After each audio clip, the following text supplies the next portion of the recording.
everybody, welcome to XTP Guitars. XTP Guitars, the channel for all the guys who are rather into the gear than playing on the gear. Here we go, Artur Dogiel, luthier from Kilburn of London.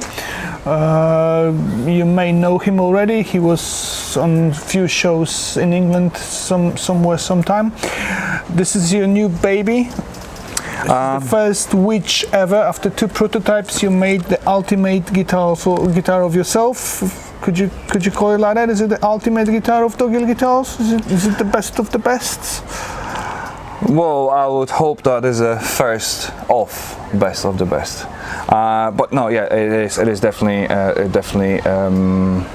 instruments I can't pick any fault or anything I wouldn't like or I want to instantaneously change or do anything. I'm very happy with what I made and how that actually works and sound.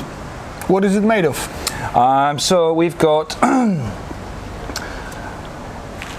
one-piece body, Honduran mahogany neck. Those 2 pieces of timber comes from the same board, which was stored in a workshop I'm using currently for nearly 40 years. So it was seasoned within the workshop, so absolutely perfect condition. So no chemicals, no drying in any oven or anything like that. It's just the time.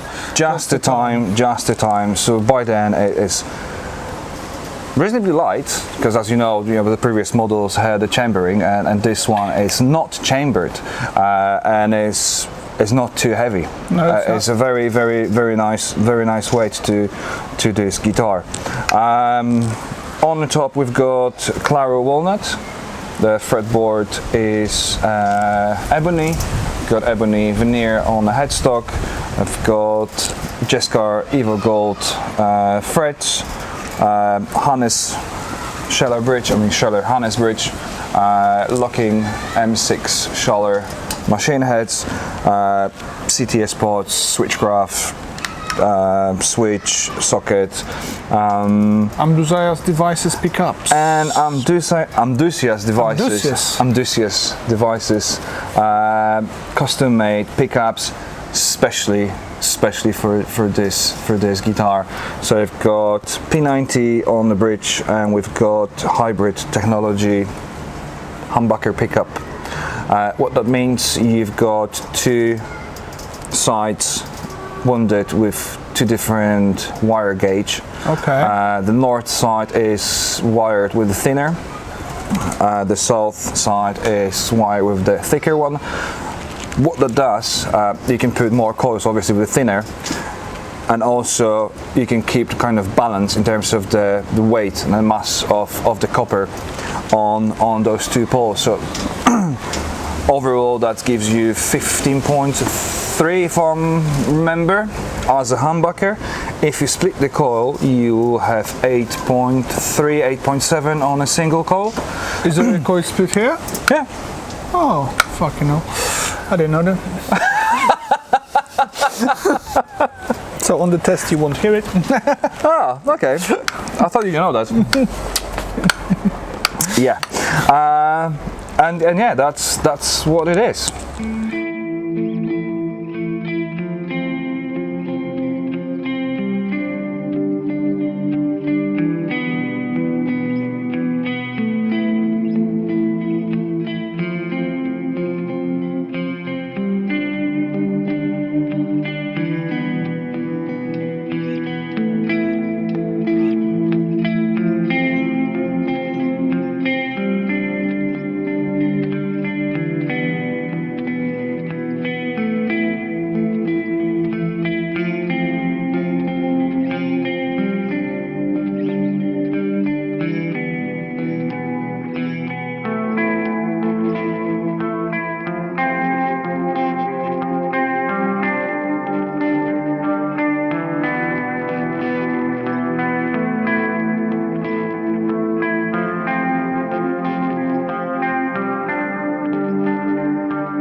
Okay, so actually what you have is like one single coil, one humbucker, then one single coil. So out of this you got 1, 2, 3, 4, 5, 6 different.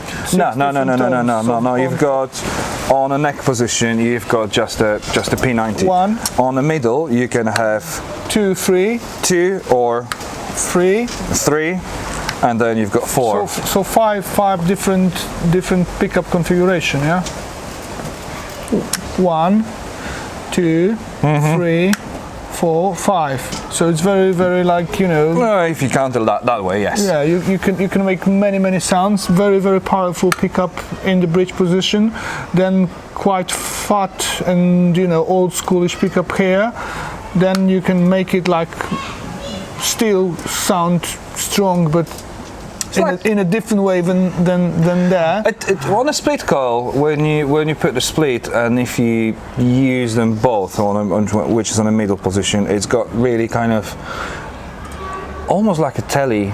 Yeah, that's what I was to say actually. But like kind of telly sound. It obviously is not telly sound, but it's got something from the telly single setups when you play on both of them. But obviously much more powerful. How many hours does it take to make the guitar like this? It's all handmade. There is no CNC machines involved. It's all made by you, one person only making it. How long did it take you? Well, I didn't count exactly, but I usually put about 4 months into build electric guitars, give or take, because obviously you can't do everything, you know, one go. You know, this is the processes going through, you know, gluing, waiting, etc. So yeah, up to 4 months takes me to build guitar from scratch, where, you know, good month plus is just for the finishing, for, you know, waiting for the lacquer to dry, you know, endless, you know, numbers of coats of lacquer, cutting back, spraying again, waiting for dry, cutting back, spraying again, and then just after the last coat you still need to wait 2-3 weeks. I generally trying to wait even longer for the lacquer, for the nitro to cure, so I can then cut back, buff it up, polish, and. So actually comparing the time you put into it, comparing all the components and, you know, the wood and everything, the price of it, which is around £3,000, it's nothing. No, it's nothing. The cost of materials is quite high on this instrument. You cannot go any better with the materials. Okay, you could go for, I don't know, like bare knuckle pickups, but the prices are quite similar. Amdusias is not so well known on the market at the moment, but they probably spend a little bit more money on the pickups, but I'm not so sure that would be better pickup. No, that's what I'm saying. You know, they're making really good pickups. They're just smaller company now, so they're not so huge with the prices. Yeah. You know, this is one of the best bridge in the world at the moment.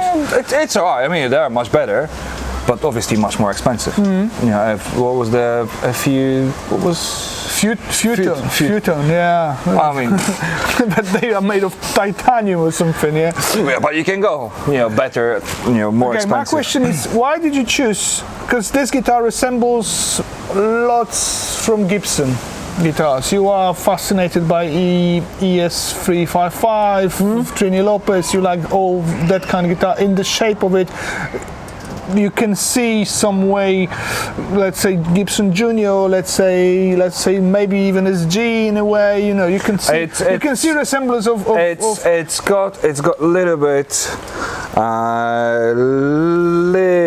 of SG kind of. Probably something from 339. Yeah, that's what I'm saying. It is original design, like no other, especially with the triangle bottom here and stuff like that. But still, it got some kind of influence of Gibson. You like Gibson guitars. Yeah. Why did you choose not to set the neck in, but it's bolt on? Where is this coming from? I don't know actually. There was the kind of when I designed this guitar from the beginning. I was obviously consulting that with Mike, with my ex-tutor from the college, and I had quite lots of discussions about it. And he was like, just do what you feel right. And I thought, then that putting a bolt on neck is gonna work, and it works. I might do evolution of this instrument somewhere along the line in the future and set the neck, but then when I set the neck, probably I would do it more like a Gibson style, so obviously an angulate, but then I will be I'm not going to be able to use the harness. I'm probably going to have to go for tom kind of setup bridge. So yeah, I mean there is a possibility. Of course, I can change that. I can do that. I'm not saying it's wrong, because I didn't find anything wrong with this guitar. You know, playing on it. To be honest with you, I was so surprised with the sustain of this guitar. It lasts forever, and not only on like a distortion channel, which is very, very easy to achieve. On clean channel, you just, you know, strum the chord, and it's like, oh god, and it's going on and going on. So actually, nothing wrong with it. It was just like the curiosity, because you know.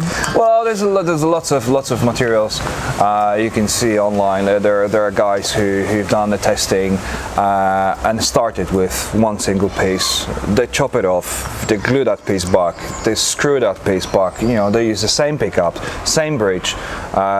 Same kind of scale length, if you wish, and then they record it. They've done comparison, and the bolt-on works better. Either they start with one single piece and then cut it off, screw it in, and the sustain was better. So I don't know. Maybe when I've got time and I'm very bored, I might start doing experiments like that. But for now. Maybe that was accidents, maybe. I would like to think that was my, you know, premeditation, and so you put some energy into it.